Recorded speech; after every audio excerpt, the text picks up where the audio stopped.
What is up, guys and girls of YouTube? It is me, Justin Omoi, here with the last video for the series on FL Studio, the beginners.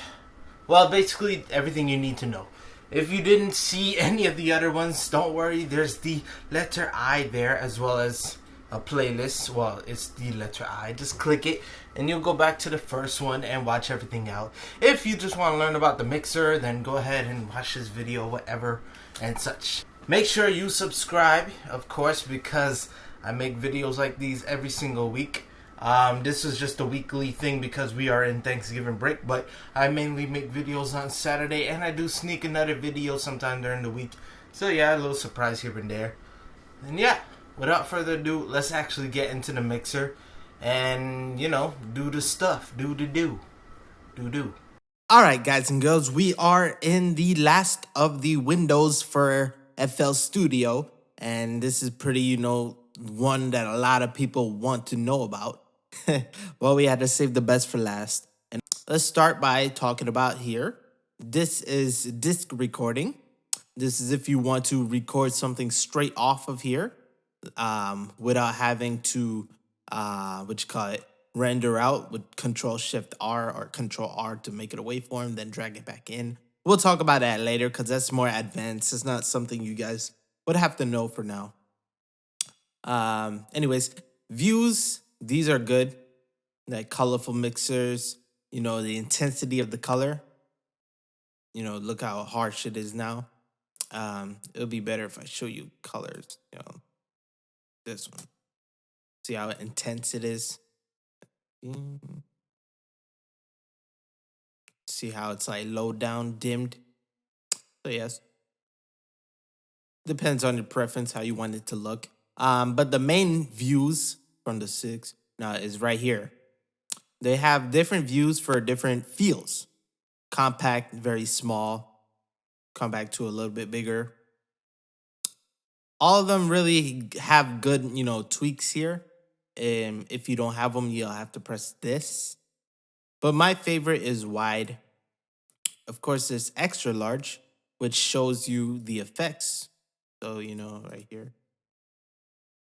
Yeah, if you want to click on them, just right click.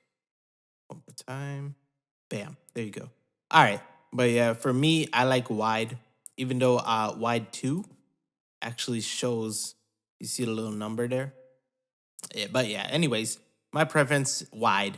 So if you want to see what I'm seeing, use wide for now. All right, here we have the view waveform, Alt and W. With this, you'll see instead of a level, you'll see the waveforms. Yo. Notice the intensity of it. Yeah, this is good just to, you know, have a nice visualization and see what sounds are coming through. Sometimes some sounds are just so subtle to the point where you could see the waveform, but you just can't hear anything. And it's like, okay, this is something I have to cut off. This is when it's good because, you know, the levels, it shows a brief, you know, look, but something low as, let me see, let me take off this. You see that? You hear that noise? See how it's showing a little bit? That's why I put on the noise gate so it doesn't, you know, appear in there.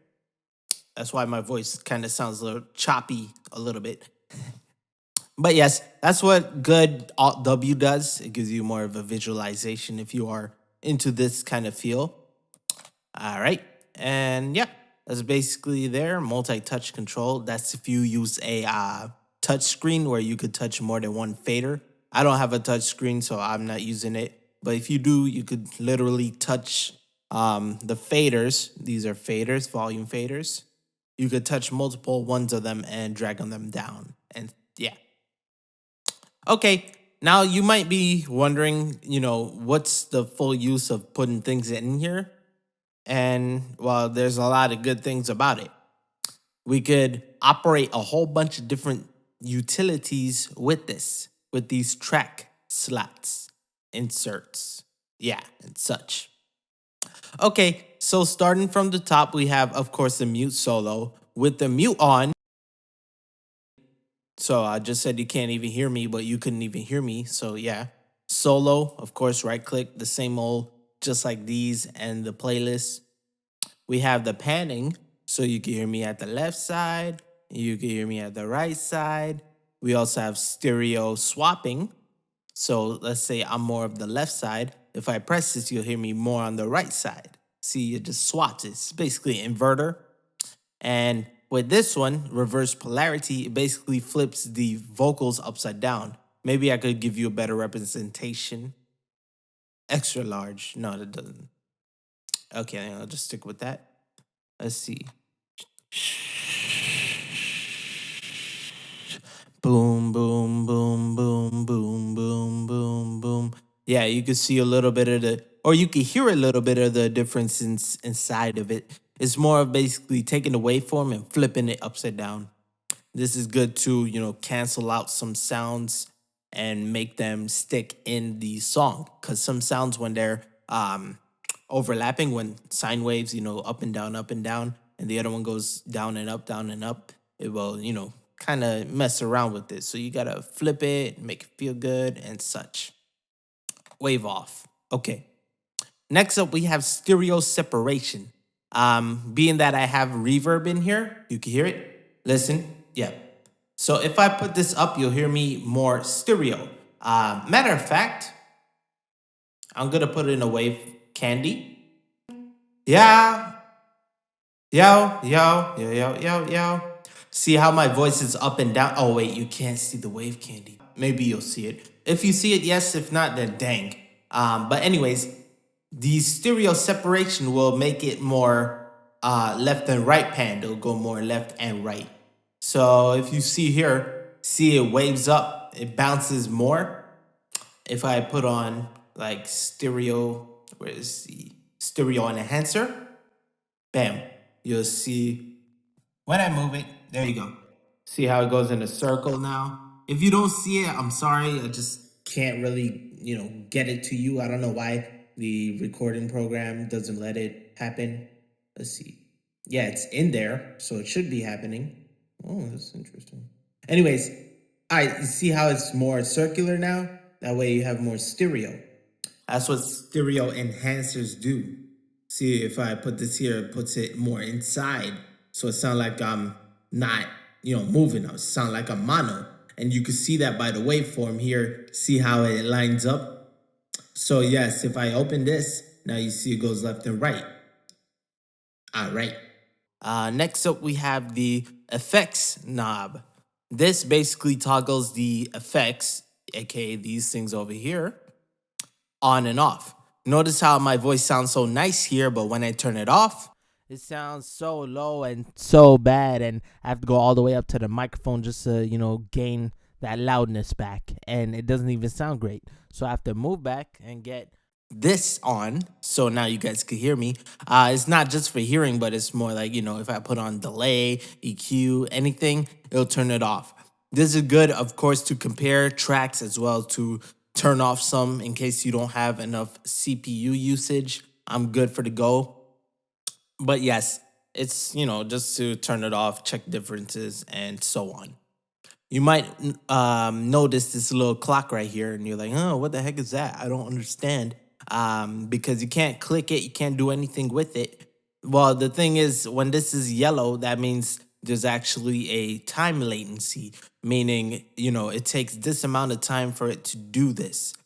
It takes 20.45 milliseconds per 902 samples. And if you don't know what a sample is, oh my gosh, there's so much samples. Samples basically the little points inside of a waveform. And yeah, it's just an exponential number. But yes, that's what it is. You don't really have to worry about that too much because it's not going to mess with your performance, and yeah. All right. And then we have this button called arm disk recording. This is basically to record sounds. You could record your voice, you could record an instrument being played inside of your, audio interface. You can even record sounds as being, played through the tracks.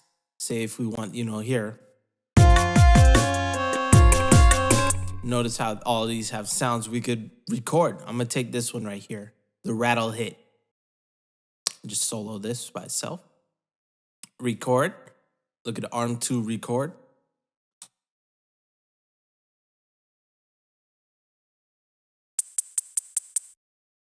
All right. And look at that. The baby's right here in a waveform. It basically recorded the output and worked it. This is good when you want to freeze tracks. Freezing tracks is basically when you have so many EQ, or not EQ, effects on and your computer's just so damn slow and you can't handle it. The best thing to do is to record it once it's finished and it'll be there. It'll be embedded into the sound. That's only if you want permanent effects and save up space and such. That's also good if you have like demo versions of plugins, because with demo versions of plugins, you're not allowed to render out the song because of it. And same goes with effects. I used to do that with Grossbeat a lot because of that reason. So yes, using that will help you, change the MIDI data into audio from the output so you could save it, even if you don't have the full version of a thing. So yes, moving on, the green arrow. I'm not talking about the superhero, but this basically lets you route 2 tracks. Notice how my vocals is being routed into this. This is the master. I think I did this before where I talk in a low volume and you can't even hear me and blah, blah, blah, blah, blah. But yes, this is routing tracks. It is good to use when you are routing sounds to, anything. Basically, I use this when I record my vocals and then I put my vocals in solo slots and then I put the slots, route them into my vocals like this, like that. And I also turn off the masters for it. Didn't turn these on. But yeah. Bam. So when you see these sounds being played, it'll be played in here. And it's going to be really loud. So, warning. Low down your headphones for a second. 3, 2, 1.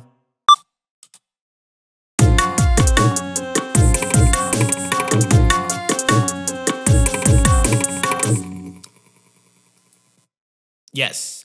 Notice, the sounds went into this one. I wasn't talking, so you could have saw it. And just fix it up. Bam. And then bam, bam, bam, bam, bam, bam, bam. All right, looking good. This is very good when you want to, This is very good when you want to save space as well as have everything else have the same type of effect or, effect, the reverb. So let's say I want to put on a reverb 2. I'm going to take off the dry. The reason being is that the the sounds, they will go into both the master and the reverb track. Let me go ahead and name this reverb and change the color to red for reverb. Okay, hot pink, whatever. So let's say we want these 4 sounds here, the dolak, to go into here. 1, 2, 3, 4. Bam. Now we got reverb in it. And look, there's no reverb in these tracks at first. I'm going to go ahead and go over here and press play. And you'll see the reverb. And take note, I'm going to lower this down while I'm at it.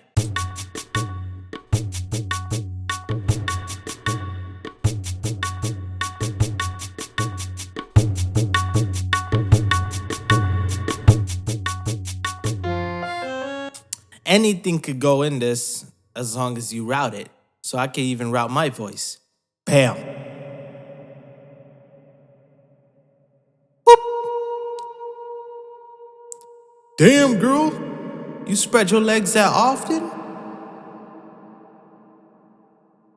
So yes, basically, that's what's good about routing tracks. You can even route tracks to sidechain. We'll talk about that in another one because that's more advanced. But yes, you could right click, route to this track, or sidechain to this track. That will allow it to have sidechain compression. But yes, another day for that one because that's more advanced. And we do talk about compressors. So yeah, that's pretty much it for the track strip.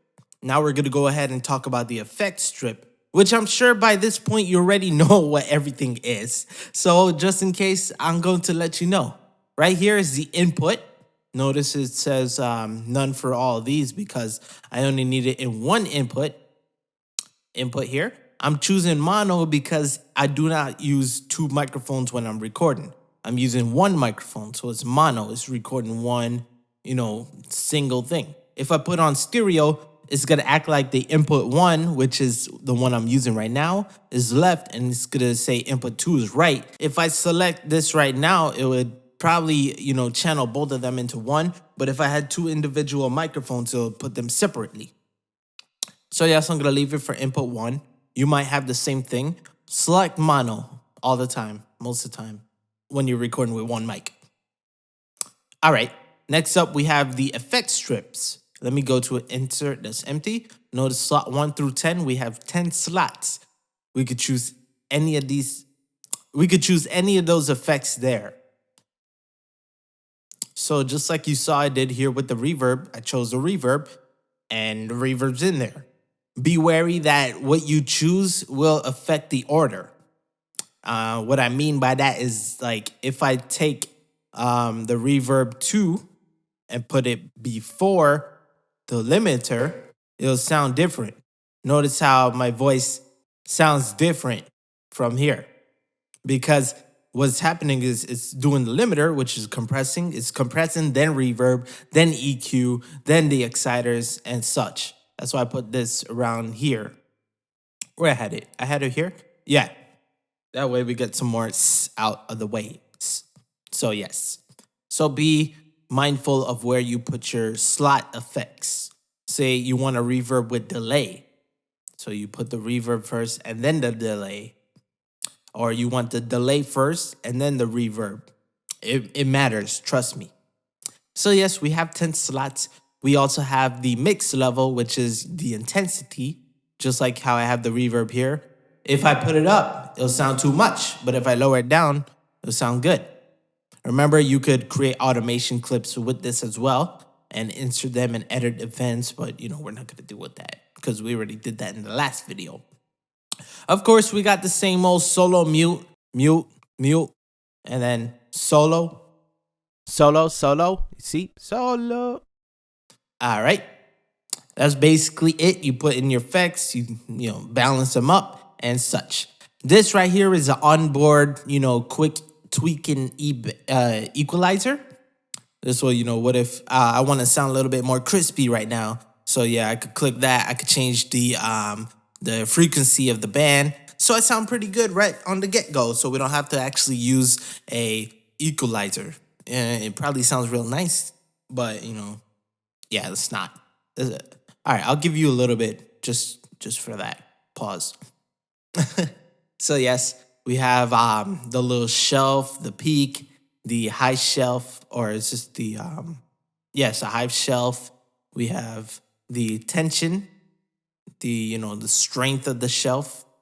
We want to make it a triangle or make it waves, and yeah. Of course, I talked about this. This is the actual latency. And last but not least, we have the output. So say you want to be like, oh, I just want to hear the dolak. I want to hear just the percussion in my headphones and nothing else. Well, you'll have to route everything into like one slot and switch it to the output for this. So you can only hear that when you're recording your vocals. Notice it's only in the master for this one and it's output 1 and 2. I'm using 1 and 2 in mine. It's a headphone. I could switch it to 3 and 4, not bragging, but I'm just saying I'm using 1 and 2. If I switch it to 3 and 4, I will not hear it. It'll probably be recorded. Yes, it will be recorded, but I won't even hear a thing. So yes, that's it. We just went through everything we have to know about FL Studio in the mixer. I guess if you want one more thing, we could highlight.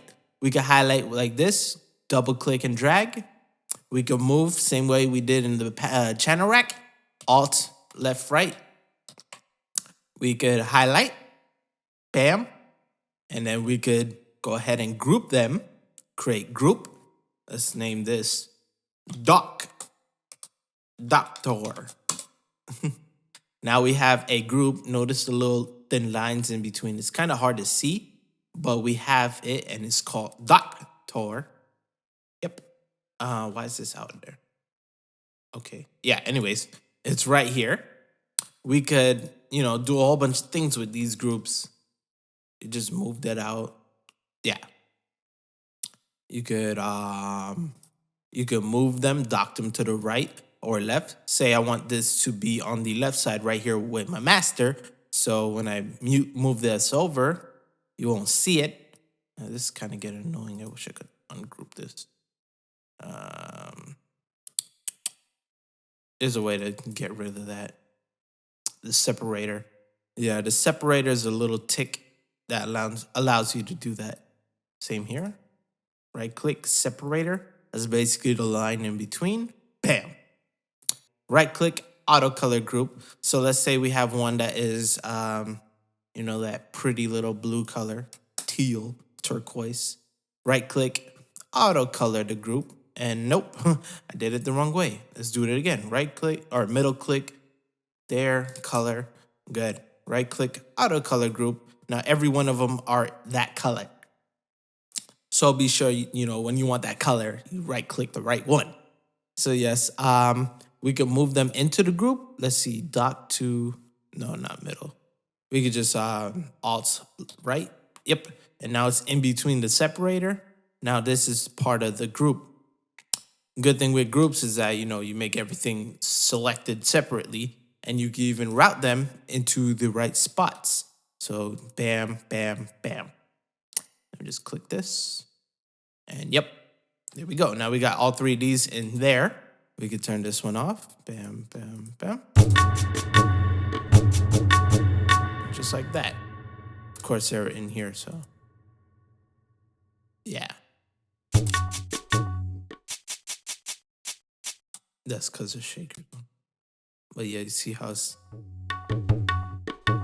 And yep, that's basically it. That's all for what we should know about the mixer.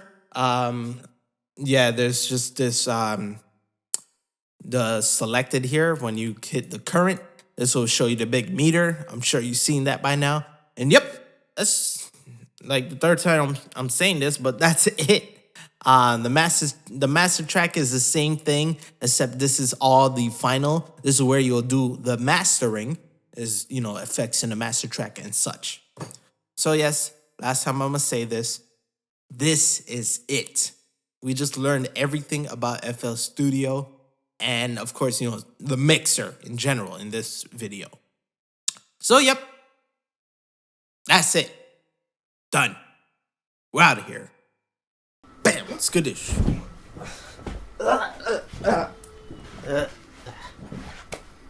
And that is it. That's how we do everything in FL Studio, as well as, of course, the mixer. Hopefully you guys learned something this whole week. If not, then I failed as a teacher to teach y'all. Be sure to like this video if you did like it. If you found this very helpful and you want to show somebody else, by all means show them. And last but not least, well, not last but not least, but comment if you still got any questions and I'll answer, as well as everyone else who's learning and such, they'll answer too. If by some chance I'm not by my computer, which is very unlikely, but it could happen. It could happen. I'm just saying. Thank you all for watching. Subscribe if you haven't. My name is Justin Omoi. Thank you all for watching and sticking around for this whole, week thing. And yeah, peace. Tomorrow we going over the recording, so be there.